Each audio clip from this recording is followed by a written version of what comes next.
दोस्तों नमस्कार, मैं मनीष चौधरी आप सबका स्वागत करता हूं अपने channel learn with Manish Chaudhary में। दोस्तों, हमारी जो एक वीडियोस की सीरीज चल रही थी DFCCL के, तो उसके बहुत सारे प्रीवियस वीडियो जो है मैंने बनाई। उसके रिक्रूटमेंट के बारे में, कैसे पोस्ट हैं, क्या एलिजिबिलिटी है, क्या क्वालिफ़िकेशन चाहिए, ये सब DV कैसे क्या सब के बारे में आपको बताया। साथ ही मैंने आपको ऑफिस भी दिखाए, एग्जीक्यूटिव ऑपरेशंस एंड BD के। साथ ही आपको स्टेशन टूर भी करवाया। फर्दर में क्वार्टर्स भी आपको मैंने बाहर से दिखाया एकदम, लेकिन मैं आपको अंदर से भी सब दिखा दूँगा। आप चैनल के साथ बने रहो बस, ठीक है। यहाँ पे SSC एस्पिरेंट्स कितने हैं वो एक बार कमेंट सेक्शन में बताओ, ताकि और साथ ही कोई इश्यू SSC में वो भी बताना मेरे को। मैं सोच रहा हूँ कि एक SSC पे भी सीरीज स्टार्ट करूँ, क्योंकि बहुत से लोग साथी जो हैं वो हिंदी मीडियम से होते हैं, तो उनमें उनको इंग्लिश में, कईयों की मैथ्स अच्छी होती है, इंग्लिश कमज़ोर होती है, कईयों की इंग्लिश अच्छी होती है, मैथ्स कमज़ोर होती है, ठीक है। तो इंग्लिश हिंदी मीडियम वालों को स्पेशली इंग्लिश में इशू आता है, तो मैं इंग्लिश के लिए कुछ खास बताने वाला हूँ कि हाँ, इंग्लिश में कैसे अपन एक सेंटेंस का पोस्टमार्टम कैसे करना है आपको, ताकि आपको पूरा समझ में आए, ठीक है। तो एक बार इस वीडियो को आगे देखने से पहले एक बार चैनल को please like, share and subscribe कर दीजिए, ताकि आपको आगे आने वाले सारे नोटिफिकेशन मिल सके। और अपने दोस्तों को भी शेयर कर दीजिए अगर वो कोई इस DFCCL की तैयारी करना चाह रहा है, ठीक है। तो चलिए हम बात करते हैं दोस्तों, जो 2018 में था DFCCL का रिक्रूटमेंट, उसमें कौन कौन से मेन टॉपिक कैसे आए थे, क्या सिलेबस था, थोड़ा सा कैसे कवर मतलब इस टाइप से क्वेश्चन आ सकते हैं वो देख लेते हैं। तो सिमिलरली 2021 में भी आपको इस टाइप के ही पैटर्न जो है वो देखने को मिलेगा। मैं आज सिलेबस की बात करने जा रहा हूँ कि इसमें देखिए आपको इकोनॉमिक्स एंड मार्केटिंग में अराउंड 12 क्वेश्चन मिलते हैं, ठीक है। तो 12 क्वेश्चन बहुत बड़ी चीज़ है, 12 मार्क्स। एंड देन आपको कस्टमर रिलेशन से भी 12 क्वेश्चन मिलते हैं, ठीक है। तो आज बात करते हैं इकोनॉमिक्स में। सबसे पहले बात आती है structure and type of economy. Structure क्या है, कितने सेक्टर हैं, कौन से सेक्टर में कौन सा, एग्रीकल्चर कौन से सेक्टर में लाइज करता है, सर्विस सेक्टर कौन से में करता है, ठीक है। तो वो आपको देखने हैं। साथ ही टाइप ऑफ इकोनॉमी कितनी होती है, सोशल इकोनॉमी है, ठीक है, सोशल है, या फिर आपकी मिक्स्ड है, ठीक है, या फिर आपकी क्या है, कैपिटलिस्ट है, ठीक है। दोस्तों, जो सोशल इकोनॉमी होती है उसमें आपको पता है, जैसे मोस्टली जो सेक्टर हैं उसमें ऑर्गेनाइजेशन किसके होते हैं, गवर्नमेंट के। यानी कि वहाँ पे प्राइवेट प्लेयर को जो है मौका नहीं दिया जाता, इतनी फ्रीडम नहीं दी जाती बिज़नेस करने का, कुछ कंपनी खोलने का। तो वहाँ पे मोस्टली गवर्नमेंट ही गवर्न करती है। जैसे चाइना है, चाइना जो है वो क्या है, सोशल एक रिपब्लिक है, तो वो वहाँ पे मोस्टली सोशल इकोनॉमी उसको बोलते हैं। देन मिक्स्ड इकोनॉमी हमारा प्यारा भारत, जहाँ पे बहुत आपको कंपनीज़ खोलने की कई सेक्टरों में आपको अपने ऑर्गेनाइजेशन बनाने की, सर्विस देने की भी फ्रीडम है। साथ ही कुछ ऐसे सेक्टर हैं जिसमें ओनली गवर्नमेंट का ही क्या है, दबदबा, यानी कि गवर्नमेंट अपने कब्जे में ही रखती है वो चीज़ें। तो अपनी जो मिक्स्ड इकोनॉमी है उसमें लिबरल भी है, प्लस थोड़ा सा क्या है, कठोर भी है, ठीक है, टाइट भी है गवर्नमेंट उस पर। एक कैपिटलिस्ट है, यानी कि अमेरिका की जो है कैपिटलिस्ट है, यानी कि उसमें हर सेक्टर में क्या है, प्राइवेट प्लेस जो हैं वो अपना ऑर्गेनाइजेशन है, वो अपना सप्लाई, मान लीजिए हॉस्पिटल है तो वहाँ पे बहुत सारे प्राइवेट हॉस्पिटल हैं, ठीक है। अपने इंडिया में क्या है, दोनों गवर्नमेंट हॉस्पिटल भी, प्राइवेट भी, ठीक है। तो अपने क्या होता है कि गवर्नमेंट में कोई चीज़ 10 की है तो प्राइवेट में 100 की है। तो ऐसे थोड़ा लिबरल भी बने हुए हैं उनके लिए, हम जो प्रॉफिट कमाएँ। और थोड़ा क्या है, कुछ ऐसी चीज़ों में भी अपन स्ट्रिक्ट भी हैं कि वो पैसा नहीं, बस गवर्नमेंट ही करे ताकि ज़्यादा से ज़्यादा पब्लिक इंटरेस्ट मिले। एंड कैपिटलिस्ट में क्या होता है, वहाँ बस हर सेक्टर में क्या है, मोस्टली प्राइवेट हैं, जिससे पर उनको रेगुलेट गवर्नमेंट करती है, कितनी तुम इससे ज़्यादा पैसे नहीं बढ़ाओगे, तो इस हिसाब से इकोनॉमी चलती है, उनका क्या वर्जन है। Then sectors in economy, sector मैंने आपको बताया कितने सेक्टर हैं, और जैसे उस सेक्टर में कौन सा फॉल करता है। एग्रीकल्चर सेक्टर जो है, सर्विस सेक्टर है, उसका इकोनॉमी, उसमें क्या कंट्रीब्यूशन है। मान लीजिए जीडीपी है, जीडीपी में सर्विस सेक्टर का कितना है, 62% है, एग्रीकल्चर का कितना, 16। ऐसे आपको लेटेस्ट डाटा जो है वो देखने हैं, ठीक है। ये मैं आपसे होप करता हूँ कि आप सब लोग इसको देख लें, क्योंकि ये नॉर्मल से टॉपिक है। देन बात करते हैं मॉनेटरी एंड फिस्कल पॉलिसी की। मॉनेटरी जो है मौद्रिक नीति, फिस्कल जो है वो वित्तीय, ठीक है। तो मॉनेटरी कौन कंट्रोल करता है? आरबीआई। आरबीआई एंड फिजिकल क्या है? गवर्नमेंट, जो भी गवर्नमेंट इसको करती है। इसके लिए कौन कौन सी कमेटी बनाई है? मॉनेटरी के लिए जो है बहुत सारी कमेटीज़ बनी है आरबीआई के द्वारा। नरसिम्हन कमेटी, बहुत सारी केलकर कमेटी, ऐसे बहुत सारी कमेटीज़ जो हैं वो बने। तो आप उनको एक बार, जो इम्पोर्टेंट है, विमल जालान कमेटी है, बैंकिंग रेवोल्यूशन या बहुत सारी चीज़ों पे, तो वो आप एक बार थोड़ा पढ़ लेना इसके बारे में, इसमें कौन सी कमेटीज़ फेमस कमेटीज़ आप पढ़ लेंगे ना इनमें, ठीक है। तो नेक्स्ट है गवर्नमेंट अथॉरिटीज़ ऑर्गेनाइजेशन, यानी कि सेबी एंड आरबीआई। तो ये क्या है? गवर्नमेंट, यानी वैसे तो इंडिपेंडेंट है लेकिन गवर्नमेंट के लिए ही काम करते हैं, देश को, इकोनॉमी को अच्छे से तरीके से चलाने के लिए। तो सेबी है, जो आपने जो हर्षद मेहता स्कैम सुना है, तो सेबी उस टाइम क्या है, ज़्यादा पावरफुल नहीं थी, ठीक है। तो आरबीआई से आपने उसमें देखा कि कैसे हर्षद मेहता ने पैसे विड्रॉ कर लिए बिना बीआर बैंक रिसिप्ट के। तो उस टाइम उसको कोई रेगुलेट करने वाला नहीं था, बैंकों को भी, इतना पैसा कितना दे रहा है। तो उसके लिए फिर वो स्कैम होने के बाद फिर क्या है, सेबी को पावरफुल बनाया गया ताकि आप इकोनॉमी जो देश की है, बैंक्स हैं, उन सर्विस सेक्टर, उन पे थोड़ा लगाम लगा सकोगे। तो इस टाइप से आपको देखने को मिलेगा। तो ये सेबी हैं, आरबीआई, इनके कौन गवर्नर है, कौन चेयरमैन, कौन सब क्या, कहाँ पे इनका मुख्यालय है, ये क्या करते हैं, ये सब आपको थोड़ा पढ़ना है। आज शायद आपको बहुत लोगों को पता भी होगी। तो ये गवर्नमेंट जो है ऑर्गेनाइजेशन और इंडिपेंडेंट ऑटोनोमस बॉडीज़ हैं, इनको आप पढ़ लेना। इन्फ्लेशन महंगाई का बढ़ना, डिफ्लेशन क्या, कम होना, लोगों के पास पैसा ज़्यादा होना, डिफ्लेशन में कम हो जाना, ठीक है। इन्फ्लेशन में महंगाई कैसे कंट्रोल करेंगे? वो आरबीआई, देखिए आरबीआई बहुत सारे फंडे अपनाती है, इसको मॉनेटरी पॉलिसी एक टाइप से इन्फ्लेशन से जुड़ा है, ठीक है। अगर इन्फ्लेशन हो गया तो मॉनेटरी पॉलिसी चेंज करेगी अपनी आरबीआई, कैसे बैंक रेट कैसे कम रखना है, सीआरआर कैश रिजर्व रेशो कैसे करना है, रिवर्स रेपो रेट, ये सब वो वेरी करती है ताकि मार्केट में पैसा कम हो जाए तो डिमांड कम होगी, सप्लाई कम हो जाएगी, देन आपका क्या होगा, चीज़ों की वैल्यू कम हो जाए, डाउन होने लग जाएगी, तो इन्फ्लेशन कंट्रोल हो जाएगा।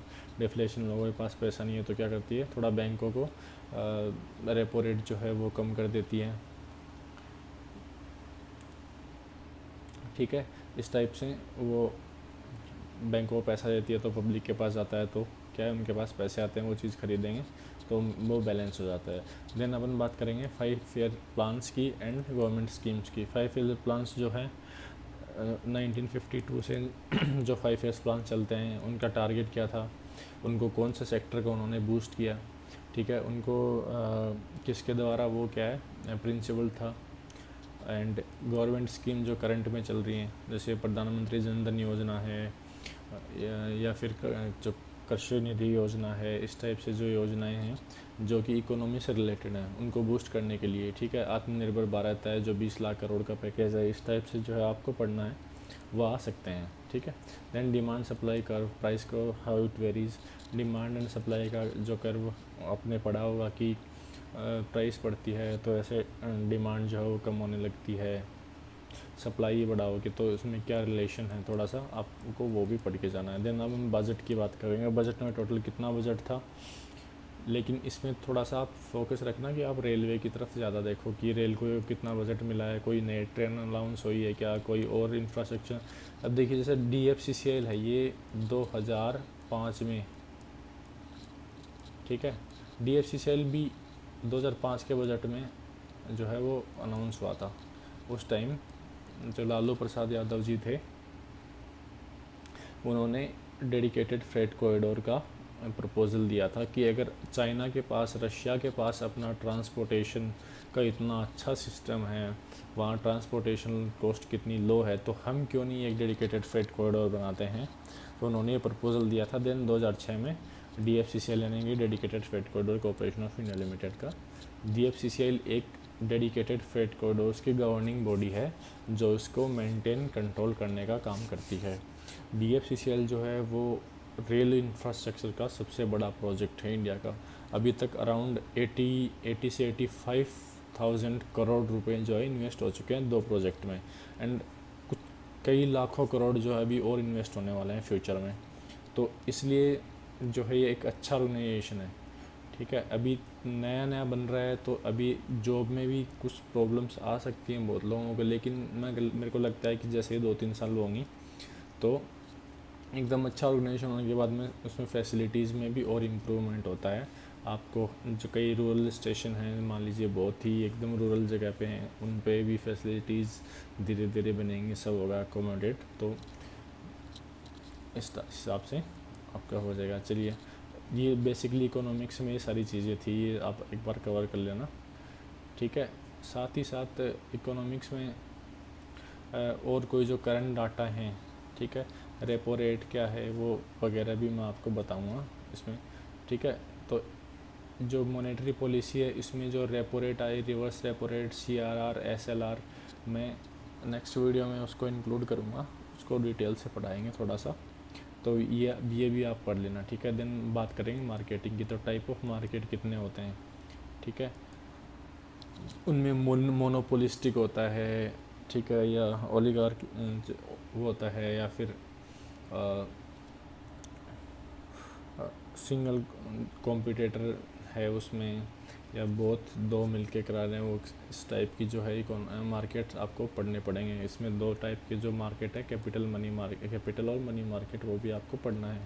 साथ ही मार्केटिंग से रिलेटेड जो यानी कि शेयर मार्केट है, ठीक है, शेयर मार्केट है उसमें भी आपको पढ़ना है। म्यूचुअल फंड्स के बारे में आपको पढ़ना है, ठीक है। निफ्टी, बॉम्बे स्टॉक एक्सचेंज, इन सब के बारे में आपको पढ़ना है। मुख्यालय कहाँ है, ये कैसे कंट्रोल करते हैं, ये सब कब इस्टेब्लिश हुआ, देन इंडस्ट्रीज़ कौन कौन सी हैं, ठीक है, हमारे यहाँ किस टाइप की इंडस्ट्रीज़ हैं, उनका इंफ्रास्ट्रक्चर कैसा है, जैसे महिंद्रा से जोन्स हैं, ठीक है, और कुछ नए प्लांट स्टेब्लिश हुए हैं ये कंपनियां, या जैसे आईफोन ने भी बेंगलुरु में वो प्लांट स्थापित किया था।